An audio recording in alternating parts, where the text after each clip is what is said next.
Hey guys, welcome back to another video here. Today's video we're going to be looking at having a little bit of a reaction to the Invictus bar muscle up video. There's a lot of controversy out there. Some people say bent leg, some people say straight leg. Today we're going to have a look at what they have to say and my thoughts on it. If you're new to the channel here, I would highly appreciate it if you smash the subscribe button. Please subscribe, it really helps the channel grow. It shows that more than half of you guys are not subscribed yet, so I'd highly appreciate that if you actually subscribe. With that being said, let's get straight into the video.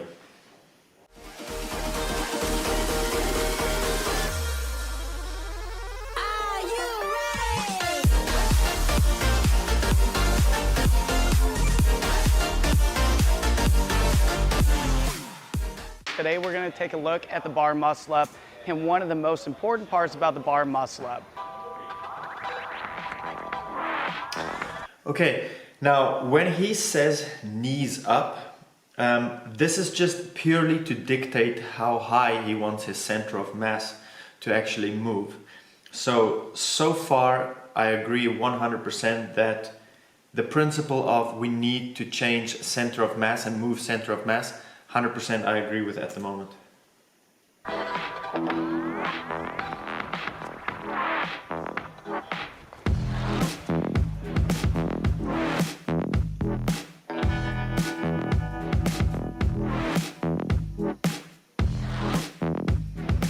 Okay, so far all these athletes have successful bar muscle ups. What I will say is they are very strong in their lats, in their pulling strength. And they are doing a lot of pulling. You can see that as soon as they initiate the pull.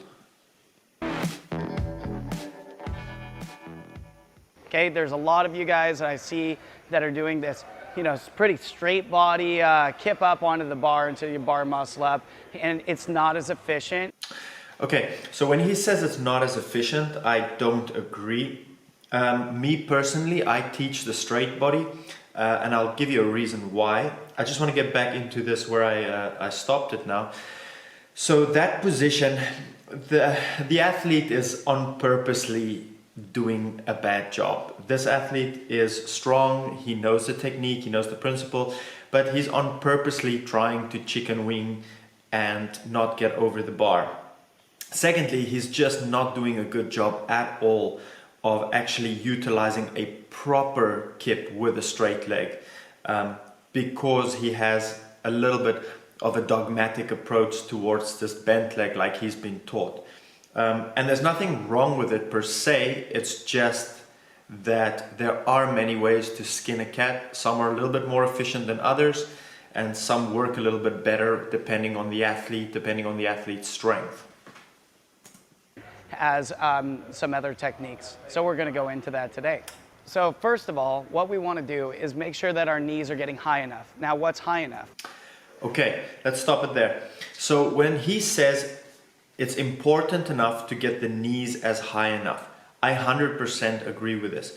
The bar muscle up originated from the glide kip in gymnastics. And in gymnastics, it's one of the first things we do as little gymnasts or children, that we teach them the glide kip. And the glide kip is basically getting the toes to the bar so that you have a fulcrum or a turning point and then an extension of the hip, and then you're able to get over the bar.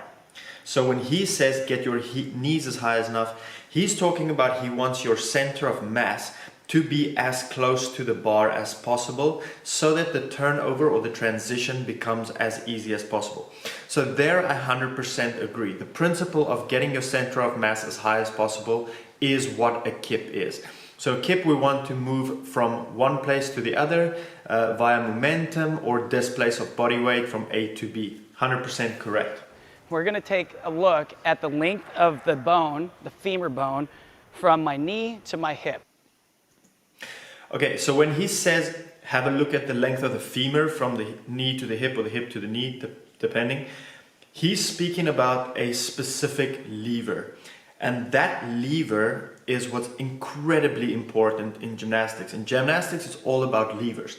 The shorter the lever is, the less torque we have to produce in order to do something in a strength sense. If you want to do it in a dynamic sense, meaning with momentum, the longer the lever is, the better it is for us, because that means the less we're going to do. So if you're going to kip and you have a longer lever, it makes the movement easier.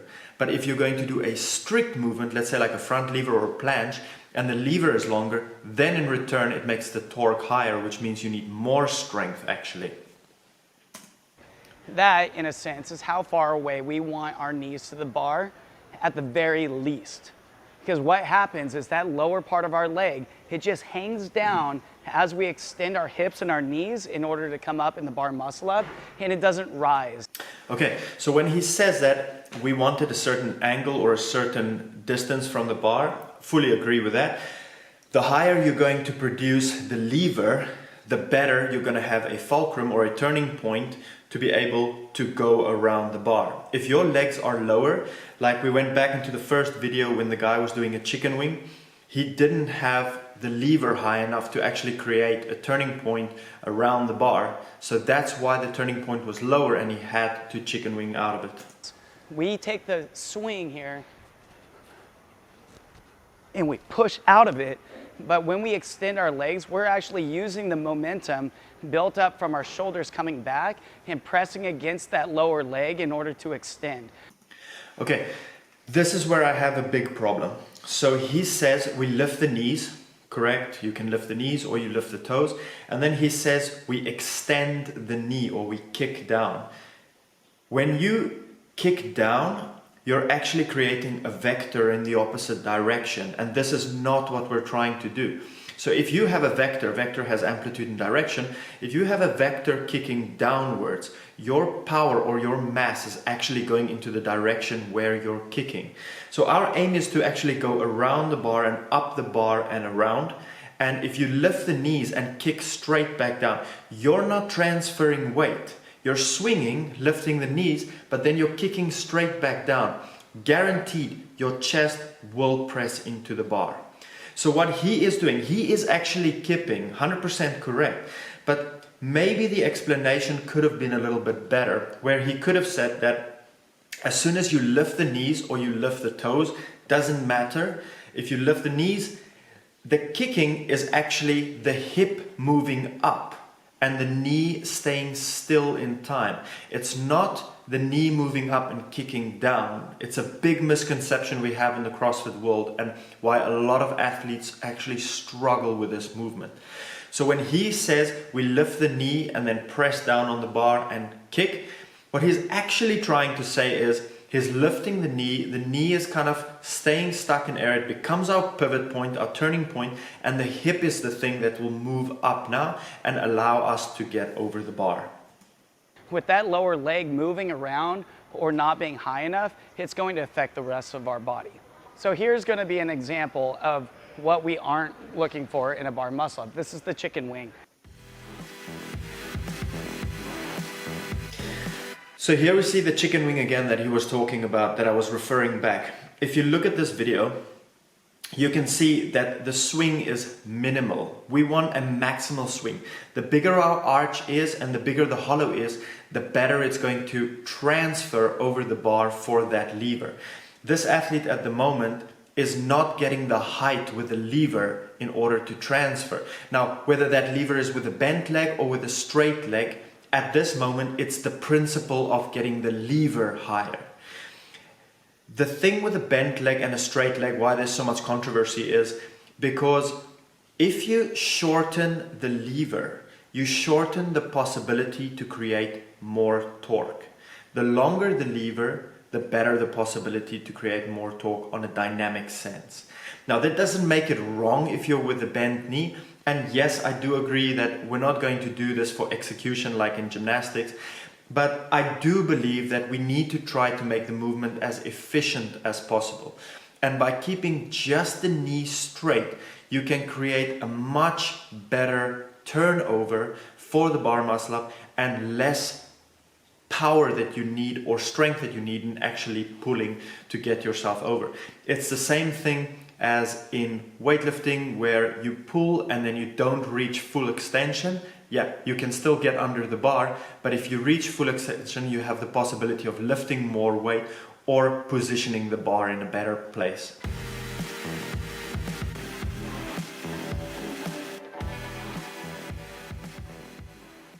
When you are doing your bar muscle up, make sure that you are trying to get this full extension and then swinging your knees up as high as you can with the least amount of effort.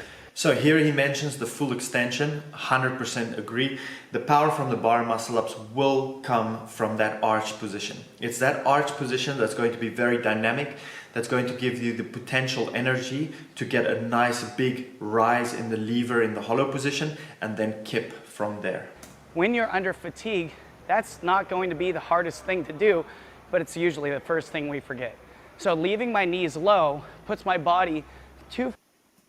So here I disagree a little bit with him. When you are under fatigue, your midline stops to actually stabilize you. So one of the first places where people fatigue in the bar muscle up is the grip and the midline, and they're not able to hold those positions. The fundamentals of gymnastics are always the dish and the arch position, and we do multiple endurance workouts to actually reinforce this midline strength. So what we see is that the ability of people to move from an arch to a hollow in a kip in a very dynamic sense becomes much harder, and thus fatiguing them more, which means they have to pull with their arms and their lats more. Far away from the bar for me to get both arms over the top, so I have to chicken wing instead.